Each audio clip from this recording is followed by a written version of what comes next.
Welcome to another edition of Very Vogue with me, Val KLEINHANS. Very special guest in the building. Hannah Swenson is here. She's a content creator local to me in Minnesota, posting about fashion and travel. Hannah, welcome. You are here because you're Very Vogue. Thank you so much, Val. Appreciate it. Fashion, travel, and whatever else strikes my fancy because I refuse to niche down because I can't focus on one thing. Do we really need a niche? I mean, I've been asking myself the same question too. Like, do we really need one? I mean, no, I don't know. I mean, and here we talk about, I mean, we can dive in right away, strategy, growth strategy, performance strategy on social versus doing what you want to do. And I'm kind of at the point in social where I can't keep up with trends and with whatever and I'm just going to post what I want to post. So that's where I'm at personally. Well, did it burn you out to like keep up with all that, and now you're just like okay. Yeah, no, it honestly did. So I was trying to think when I really started the other day. So I don't know if you heard of this, so we'll see. It's kind of throwing it back, but they're still active. Of College Fashionista it's like a college blogging internship, but also just you can join online and blog for them. So it's just bloggers throughout the US, but it's so funny. I'm still connected with a lot of them, or there are some girls I'm like, oh yeah, that's how I started following you originally. So I started interning with them summer of 2015, something like that, right in there. And then that's kind of when I switched over from my personal page, which used to be shout out old username Hannah Murray 0309. Exactly. Yeah. So switched over to where she wore in 2016, and have been doing content creation, part-time just for fun since then. But I don't know, that's what, seven years now doing that, which is kind of insane. So yeah, I think there's a little bit of burnout there, just trying to keep up with the trends, and I'm not doing it full time. So it's like, if it's sucking the fun out of it, why am I doing it? Yeah, that's the point. I can't see myself doing it if I didn't enjoy it either.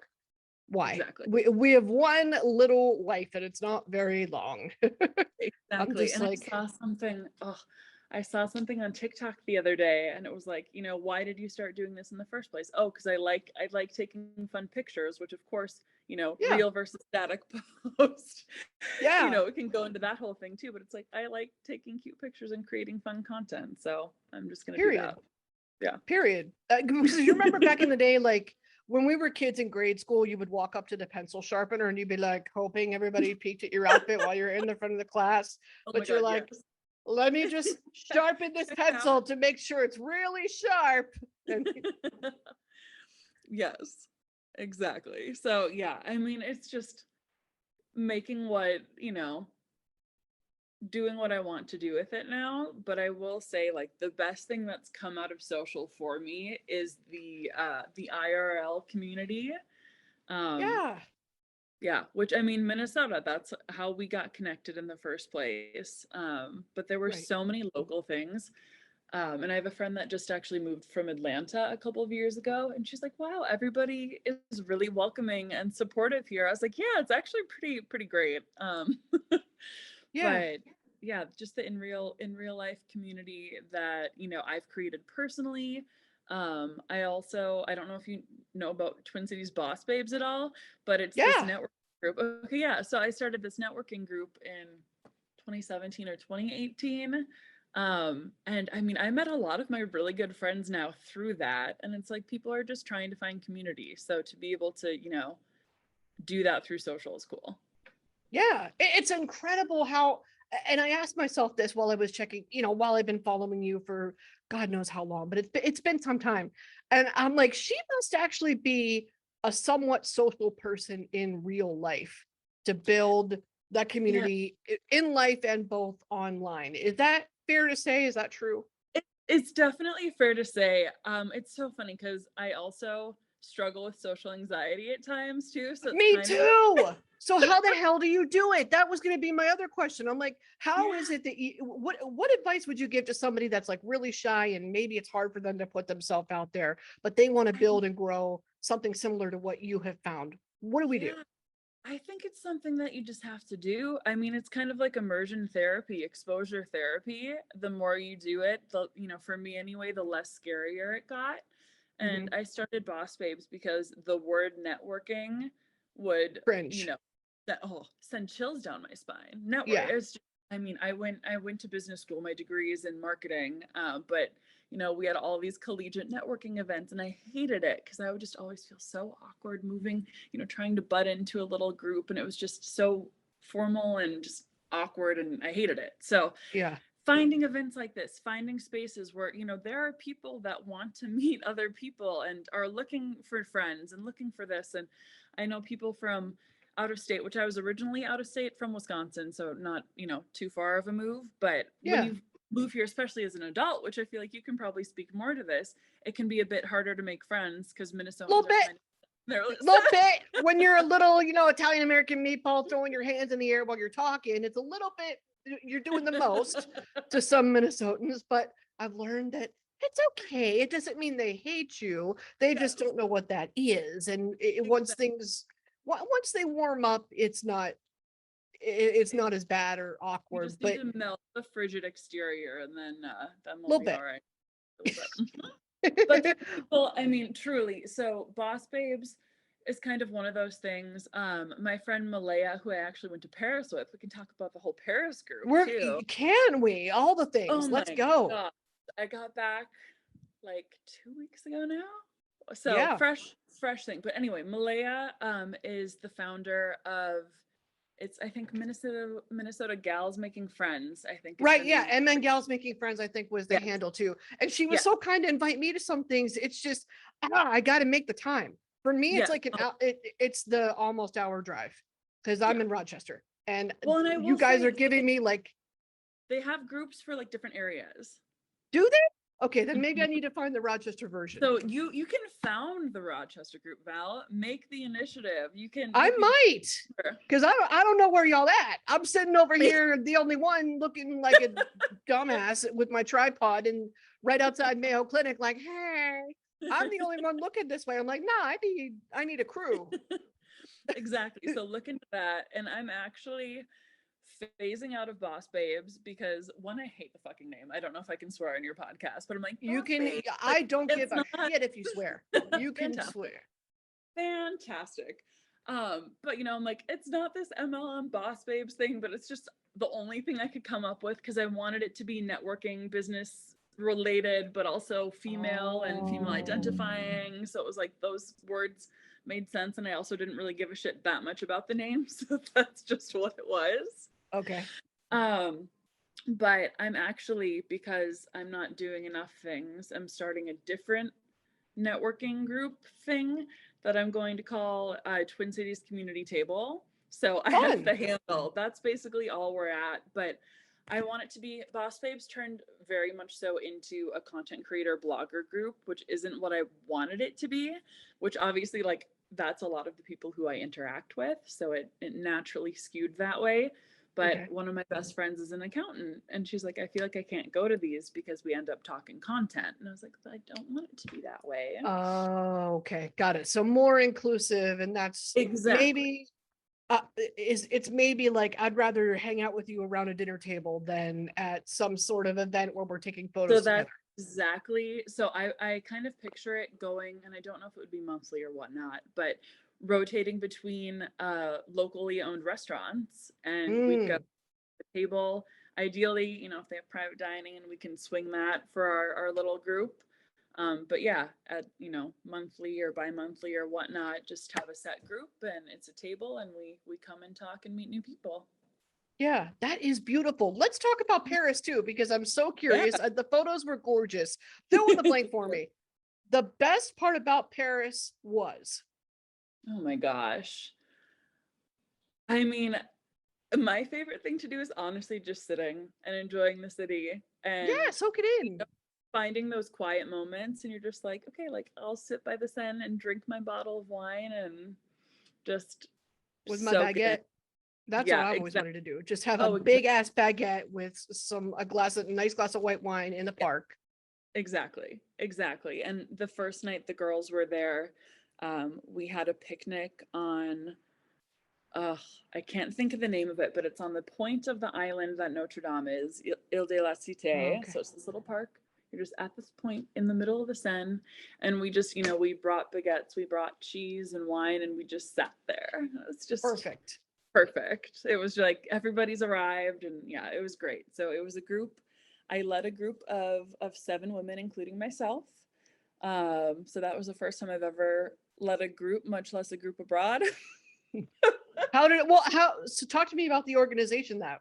Was that a challenge, or was everybody like-minded and said Yeah. you had to find like-minded people that were interested to Yeah. begin with? I mean, I just I put the feelers out on Instagram like over a year ago, and it's just like I'm thinking about doing this. I on my blog I have a Paris city guide, and that's my most popular piece of content, which I also haven't put out Oh, on my website in like 2 years, so not helping myself. but you're paying attention to what your audience and your Yeah, community is into, and exactly. you did a deep dive and you figured out, okay, it's Paris, so why don't we do something there? Exactly. And Okay. it's my favorite city. And I was like, you know what? Like, people ask me all these questions, like, why don't I just take a group of people there? So yeah, it was just I did all of the planning. So it was just kind of figuring out the balance of, who wants to do restaurants, who wants to do shopping, who wants to do museums, who wants to shoot content, who wants to just sit and drink wine. Mhm. Um, but yeah, I Me. mean, yeah, exactly. I'm with you. I'm with you. Literally, like, perfect. Just leave us in a park. We're good. Um, yeah. So I mean, it was like hundreds of hours of planning. I probably should have tracked it just out of curiosity, because if I do it again, I need to decide if it's worth it. But I do have people that are interested, so I'm a little fresh 2 weeks out, but we'll see if it happens again. So we're still giddy. At this We're still point, getting. We're okay. still getting. It was good. It was good, but also like jet lagged, and the reality of work is hitting me, and I was like, damn, like Oh, I'm I hate when tired. that happens. I know. I hate when that happens. Well, so the jet lag, what did you do to maybe make that easier on yourself? Yeah. Well, so going to Europe, I, try to sleep on the plane, which, maybe get an hour or 2 of sleep if you're lucky. And then I pushed Yeah. through it the first day, which one of the girls that went, her boyfriend also came, and he was just on his own while we were as a group, and then they, did their couple activities afterwards. I'm getting so many images in my head of this poor guy. Just like, No, he's fantastic. Uh But yeah, there was a point where he joined us on the first day, so it was okay. us plus Jonathan. So Jonathan was just security. It's fine. Jonathan's a trooper. Yes, he was our security guard in the back. But he fell asleep, and he slept until, Oh, oh God, what was it, like 7 p.m. And I'm like, he's screwed. Like, he's never gonna. And thankfully, apparently, oh, sleep constantly. So he okay. actually was okay. But for me, I'm like, push through it, push through that first day, stay up as late as you can do it, try to make it until 9. And then, you should be good going forward, because you're just like exhausted that first day, sleep, you're good. Coming Mm. back, it's kind of the same thing, just push it, stay up as late as you can. But for some reason, it's just hitting me a lot harder this time. I don't know, maybe it's my age, just as I get older, it's just getting worse. But It happens. What makes you so passionate about having experiences? Because it seems to me like that's something that means a lot to you. yeah, I mean, it's so funny because you take social media, and it's like I said, the most impactful part is the things that happen outside of it. Yeah. So, I mean, whatever it is, I mean, I love to go. I actually had some girls, and I went to a park by my house the other day and just sat, and we picnicked here, because we're like, why the fuck don't we do this in America? You would look around, noon to 2, 3 p.m. All the French people are on breaks. They have a 3-hour Yeah. lunch, sitting in Place de Vogue. What? Well, like, okay, I'm maybe exaggerating slightly, but like, French really value their Yeah. work-life balance, and start later than we do, don't work on weekends, don't work overtime because it's protected by the law. Yeah. um so yeah, very different lifestyle. So yeah, I'm like, let's just go sit and talk. And yeah, that's just, I guess quality time is a love language for me there. I think being with people is such an important part of life. So just doing that as much as I can. Yeah, I'm working on that myself because sometimes I get terrified of people, and then sometimes Yeah. I'm like, oh wait, you are my people, and it's okay. And then I can Yeah, we're relax a good. little bit. You gotta warm up a little bit. But Gertrude at the grocery store needs to take a chill pill because I'm not Oh god. having her with Inspector Gadget Yes, her arm around me while I'm trying to get my milk. Like grocery stores are totally. terrifying to me. And Totally. but it's kind of like screwed with my social interactions with other people in a Yeah. way because it's like you're so terrified of one thing, and I have a desire to increase my social circle outside of that, but I'm Yep. terrified of what the rest of the world does. I don't Yeah. know. I Oh, need to, apparently I need to see another therapist, it's but it's hey, we love therapy here. We love therapy. I we know you love. welcome therapy. So Yeah. yeah, therapy's great. I like What I mean, travel, when it comes to travel and what you post about international travel isn't the only thing you post about. You post plenty about our home state right here in Minnesota. Hey, So what makes you why do you want to show the world our home state? What do you love about Minnesota? yeah, it's kind of one of those things. So I started my travel, my blog, my Instagram, whatever, where she wore to show it was like outfits and travel, where she wore what she wore. And a lot of that was more international travel because I was in college when it started. So I was just, Okay. summer breaks.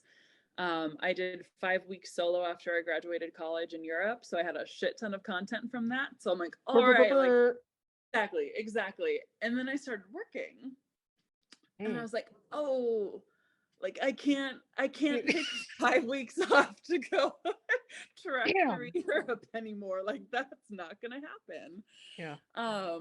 So combination of working and not having the PTO to support that, but also COVID hit, and then it's like, okay, like we're really limited to where we can go, and we really shouldn't be traveling much now. So where can I go in my home state? And obviously for a while it was no travel at all, but it's like, okay, what are the more affordable weekend trips that we can do? Or a lot of my content is just in the Twin Cities alone, Twin Cities Metro, because Yeah. it's like we have so many great things up here. And take time to experience it. I mean, restaurants alone, like I'm a foodie, I love my food. So it's like, in the time I was in Paris, I think 5 restaurants opened up. So I'm like, all right, add them to Wow. the list. You That's awesome. And what is, for somebody that's never been to Minneapolis or has no clue what Minnesota really truly does have to offer, what's the Yes. first thing that you would tell them to go do or go see to give them a taste of what it's really like? Minnesota or Minneapolis? That's true. There's a difference. You're right. Okay, so Mhm. we'll say Minnesota. Okay. Minnesota, up on the North Shore. I go to Yeah, Lutsen Grand Marais every summer. And I yeah, feel like that's definitely a part of the state that if you're not from the state, you have never heard of. no, And it's stunning, and you feel like you're, not on another planet necessarily, but it really is just like this totally other mindset. It's so relaxed. And obviously I'm on vacation when I go up there, but it's just slower and beautiful, and the shoreline is fantastic. So I'd say North mhm, Shore for Minnesota in general is my top pick. totally. I remember when I first went there. Number one, I hadn't seen a lighthouse ever in my life Yeah, until I never. came. No, which I just, I mean, I've been to beaches, but just Yeah. happened to not see a lighthouse. Then I go to You Split just Rock. avoided them. Somehow, I don't know. They said, but no, somehow I ran across Split Rock, and then you see, the one at Canal Park in Duluth, and I'm Yeah. like, Yep. and you don't realize how powerful Lake Superior really is. Like those waves Yep. do not play. They are No. monstrous. And it's just, it is another world. And then Yeah. so Duluth is kind of even a little bit more different than Minneapolis is. Minneapolis has a lot going on. There's a lot of exciting things.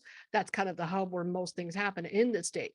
Then Yeah. there's Rochester, which is kind of like hospital campus on the prairie, and there's a few sort of things to do ish, but most Yeah. of it you got to go to Minneapolis for, depending Well, on what it is. Val, for context, just so you, so I'm from La Crosse. I don't know if you've heard of it now because I have. Rochester is halfway between Minneapolis and La Crosse. So Right. when I went to high school, we would go to the Noodles in Rochester because we did not have a Noodles. We would drive an hour and 15 minutes to go get noodles. It's worth it. It is worth it. was And worth that it. and that Noodles is still there. That Noodles, Yes. I'm not kidding. I think Oh, it yeah. is. I think it is Right, exit right by the 40. Taco Bell. Yeah, Or the Taco by Bell and Target. the Taco Bell and the Target. yeah. I swear to God, I'm in the apartment complex like like a mile and a half down from exactly Cool. where you're talking about. There you go. Noodles. Noodles is lit. I love noodles. The go-to spot if you're a high schooler in La Crosse, Wisconsin is the Noodles in Rochester, apparently. I mean, there are a lot of food choices here too. It's just I kind of wish that there were more like events and stuff. And then I started to realize, oh, the weather has something to do with that too. Like there just can't be a whole lot that goes on December to April to March, April-ish. Depends. Unfortunately. But it is Yeah. crazy though when you know, go to Minneapolis and kind of experience it for the first time because I've had a couple of friends move here from out of state. And Mhm. you know, Minneapolis especially, the bikers are so insane and dedicated. Like they bike through any weather. You have the fat tires, you know, you'll see people out running, out biking, out They don't skiing on care. the lake. Out, it doesn't stop them. I'm Mhm. not gonna do it, But I'll cheer you on. Go. but you go. You go get your miles in, Stuart. Go ahead. Exactly. Thrifting is something else that I know you're into, and I know there's tons of shops up in Minneapolis that you're many. obsessed with. We have a couple here in Rochester, but Yeah. I don't know. Goodwill is kind of my place ish. Yeah. Whenever I want to Yeah. do like something more thrifty or sustainable. Exactly. What is it that you love most about thrifting? I am like, maybe this is something I should talk about with my therapist, but like the thrill of the You're not thrift. the first one I've heard that from. I know.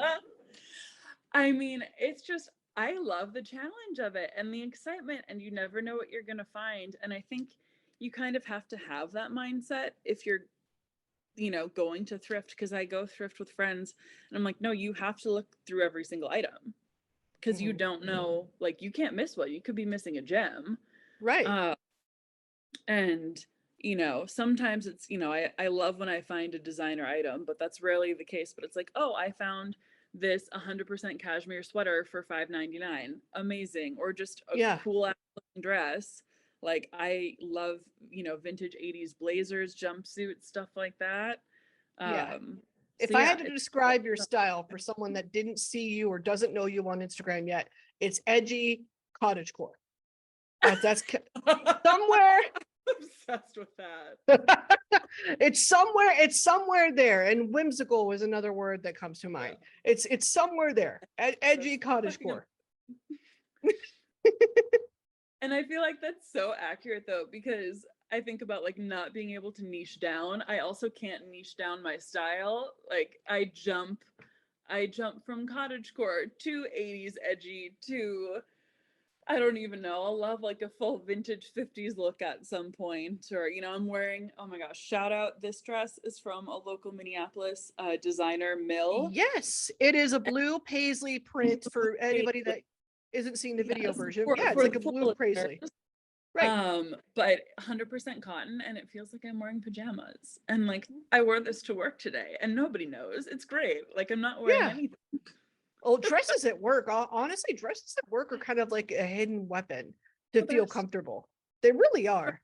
Dresses in general, the unspoken heroes of like life, because I put on a dress and people think I'm so put together. I'm like, no. I got ready in 2 minutes this morning.